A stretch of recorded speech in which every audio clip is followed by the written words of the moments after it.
की 7 लोकसभा सीटों पर इस बार मुकाबला इंडिया गठबंधन और भारतीय जनता पार्टी के बीच कड़ा माना जा रहा है। भारतीय जनता पार्टी और इंडिया गठबंधन के द्वारा जनता के वोट साधने की कोशिशें लगातार जारी हैं। इसी क्रम में आम आदमी पार्टी के द्वारा कुसुमपुर पहाड़ी इलाके में जेल का जवाब बोर्ड से संकल्प सभा का आयोजन किया गया। कार्यक्रम में दिल्ली के स्वास्थ्य मंत्री सौरभ भारद्वाज और स्थानीय विधायक नरेश यादव ने आम आदमी पार्टी के दक्षिण दिल्ली से उम्मीदवार सहीराम पहलवान के लोगों से मतदान करने की अपील की। मेहरौली अभी कुसुमपुर पहाड़ी में रहे हम, और ये मेहरौली विधानसभा का एक सबसे बड़ा क्लस्टर है। यहाँ पर आज एक बहुत बड़ी सभा हुई है जो कि कुसुमपुर पहाड़ी के लोगों की है। आज यहाँ पर मेरे ख्याल से 50 लोग भी बाहर से नहीं आए, और केवल एक अनाउंसमेंट से या लोगों को बताने से मात्र यहाँ पर लोग आए थे। और आपने देखा था कितनी भारी भीड़ यहाँ थी। लोगों में बहुत ज़बरदस्त उत्साह है, और कुसुमपुर पहाड़ी हमेशा आम आदमी पार्टी के साथ खड़ी है। पिछले 7 चुनाव हो चुके हैं दिल्ली में आम आदमी पार्टी ने जो लड़े हैं, जिसमें कि 2 MP के हैं, 2 काउंसलर के हैं, 3 बार विधायक के हैं। सभी में आम आदमी पार्टी 10 के 10 बूथों से यहाँ से जीत के निकलती है, और अभी भी पूरी उम्मीद है कि हम लोग यहाँ से बहुत अच्छे मार्जिन से जीत के निकलेंगे। और ओवरऑल जो दक्षिणी दिल्ली लोकसभा की बात मैं करूँ तो सहीराम पहलवान जी बहुत मजबूत स्थिति में है, और मेहरौली विधानसभा में भी सारे कार्यकर्ता हमारे जो साथी यहाँ खड़े हैं सब खूब मेहनत कर रहे हैं दिन रात।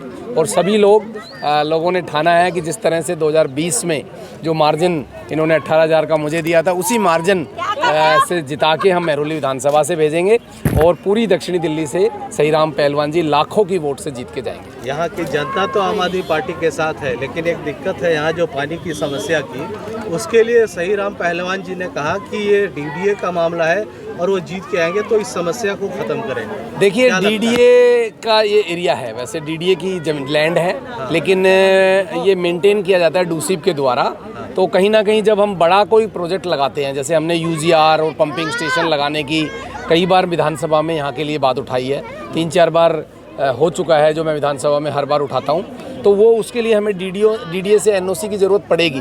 तो अगर सहीराम पहलवान जी से हमने इस बात का जिक्र किया था कि अगर वो MP बनते हैं तो केंद्र सरकार के अधीन है DDA, तो उसमें वो हमारी मदद करेंगे। वही वादा वो कर रहे थे पब्लिक से कि अगर मैं जीत के आता हूं तो DDA से संबंधित इशू जो भी कुसुम पहाड़ी के होंगे मैं मेंटेन करूंगा। और पानी का हमारा वादा है कि हम लोग ज़रूर यहाँ पर आम आदमी पार्टी यहाँ पर UGR पंपिंग स्टेशन और लाइन लाने के लिए वचनबद्ध है।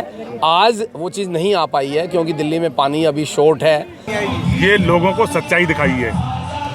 भारतीय जनता पार्टी ज्वाइन कर लो, कितना भी करप्शन कर लो, कितना भी बलात्कार कर लो, आप दूध के धुले हो जाओगे।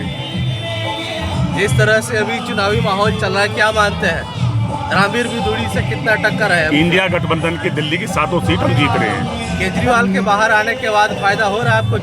डबल 10 साल से आम आदमी पार्टी की सरकार है। कुसुमपुर पहाड़ी की तस्वीर नहीं बदली। आज भी पानी के लिए यहाँ पे मारा। कौन कह रहा है तस्वीर नहीं बदली? सामने देखो मोहल्ला क्लिनिक है ना, पूरा सामने मोहल्ला क्लिनिक है ना। किसके लिए? पानी के लिए यहाँ पे पानी के लिए यहाँ DDA जमीन देगी तभी। अभी मैंने कहा ना मुझसे लड़ेंगे, DDA से जमीन उपलब्ध कराएंगे और UGR बनवाएंगे।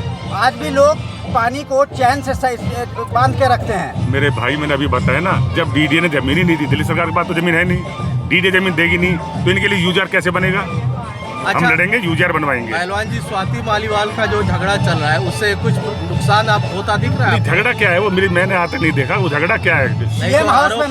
नहीं कोई नहीं, सब बकवास है। नहीं, इस पे केजरीवाल जी भी कुछ नहीं बोल रहे हैं। जब झगड़ा होगा तभी बोलेंगे ना।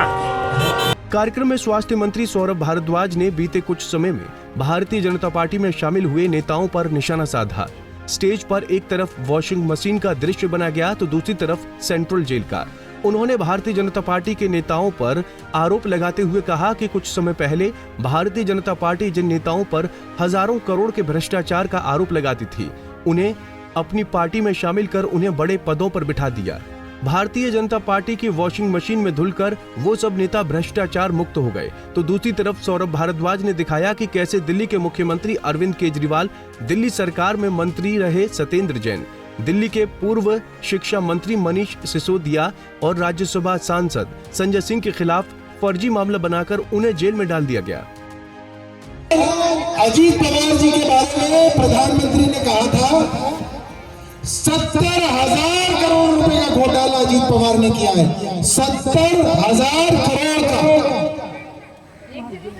और भारतीय जनता पार्टी के देवेंद्र फडणवीस ने कहा था ये इतना बड़ा भ्रष्टाचारी है कि इसको जेल में भेज के चक्की पीसिंग के बारे में बोला था। सुनो प्रधानमंत्री जी ने क्या कहा था, लगाओ। एनसीटी पर भी करीब 70,000 करोड़ रुपए के घोटालों का आरोप है। महाराष्ट्र स्टेट कोऑपरेटिव बैंक घोटाला, महाराष्ट्र सिंचाई घोटाला, अवैध खनन घोटाला, पिसिंग घोटाळ्यामध्ये अजितदादांची अवस्था आम्ही काय करणार? आमचे नाथाभाऊ खडसेंच्या भाषेत सांगायचं झालं तर आमचं सरकार आल्यानंतर अजितदादा चक्की पिसिंग सौरभ भारद्वाज ने लोगों को बताया कि भारतीय जनता पार्टी ने जितने भी भ्रष्टाचारी थे उन सभी को अपनी पार्टी में शामिल कर लिया और जो देश का विकास और उनकी उन्नति के लिए काम कर रहे थे उन्हें षड्यंत्र के तहत जेल में डाल दिया। दिल्ली के मुख्यमंत्री अरविंद केजरीवाल, मनीष सिसोदिया, सत्येंद्र जैन, संजय सिंह ने लोगों के हितों के लिए जेल में जाना स्वीकार किया, न कि भारतीय जनता पार्टी में शामिल होना। दिल्ली से राकेश सोनी, पंजाब केसरी टीवी। हमसे जुड़े रहने के लिए हमारे YouTube चैनल को सब्सक्राइब करें और नई वीडियो की नोटिफिकेशन के लिए बेल आइकॉन को दबाएं।